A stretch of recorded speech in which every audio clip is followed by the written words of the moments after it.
Ever feel like you're wading through a sea of tears and, well, let's just say it, full-blown tantrums? Yeah. We've got a good one for you today, folks.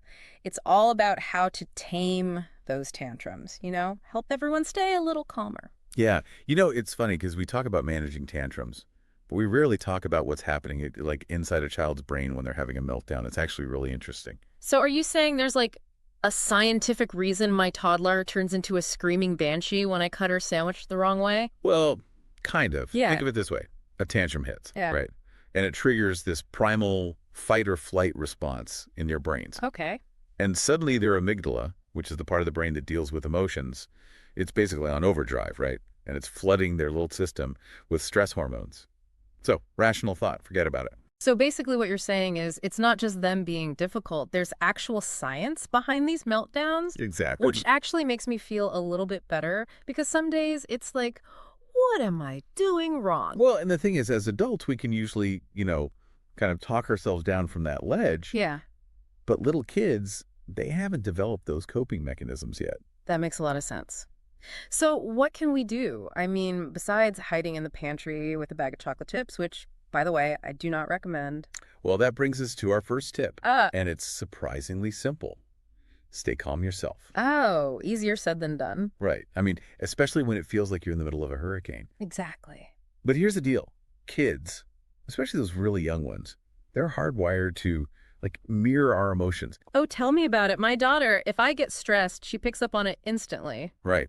And there was this study, they found that when parents stayed calm during a tantrum, the child's stress hormones actually went down, and they calmed down way faster.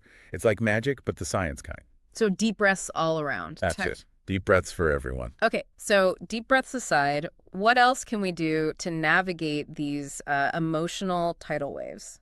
Well, let's talk about validation. Validation. Like telling my kid it's okay to scream like a pterodactyl in the middle of Target. No, not exactly. But it is about acknowledging their feelings. Even when those feelings seem totally irrational to us, like instead of saying, don't be sad, you could say, I understand you're feeling sad that we can't get ice cream right now. So we're validating the feeling, not the behavior. Right. We're teaching them. All feelings are okay, even the big ones. But we also have to set boundaries. We don't want to give in to every demand just to make the tantrum stop. That's a really good point. Okay, so we've talked about staying calm, validating feelings.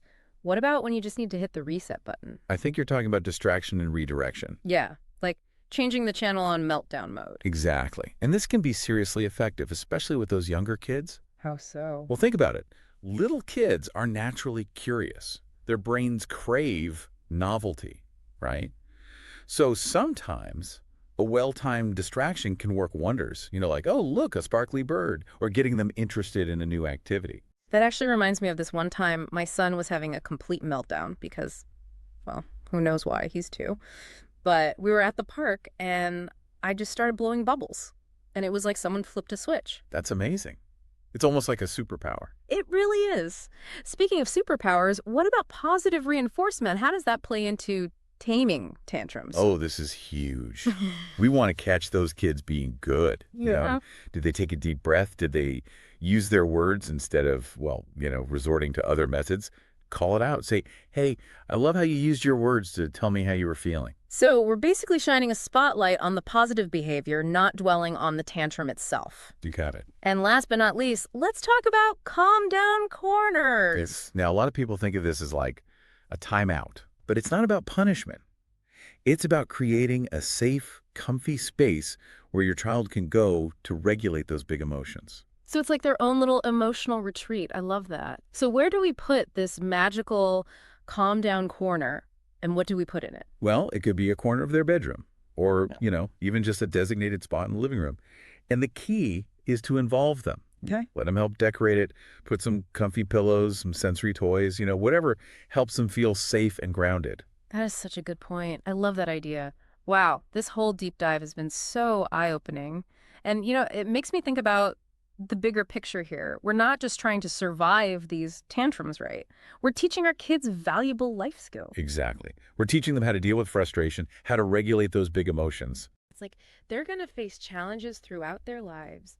And wouldn't it be amazing if we could give them the tools to navigate those challenges with a little more grace and resilience? That's what this is all about. So, for all of you out there battling those tantrums, just remember you've got this. And we're here to help you every step of the way.